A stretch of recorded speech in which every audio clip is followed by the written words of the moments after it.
সকল সাধুগুরু বৈষ্ণব ভক্তবৃন্দ ও আমার সকল ভক্তিমতী মায়েদের চরণে সর্বাগ্রে রইল অধমার শতকোটি প্রণাম।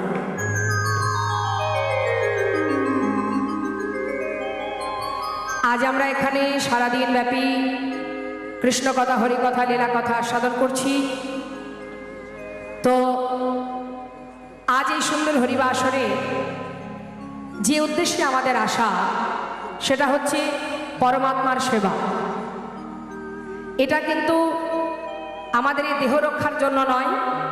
দেহের মধ্যে একটা জিনিস আছে, সূক্ষ্ম আত্মা, সেই পরমাত্মা রূপে যিনি বসে আছেন আমাদের হৃদয় মন্দিরে, সেই পরমাত্মার সেবাই হচ্ছে এই স্থান।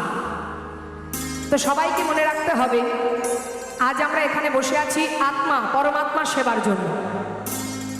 তাই যাতে তার সেবায় কোনো ত্রুটি না হয়, সেই জন্য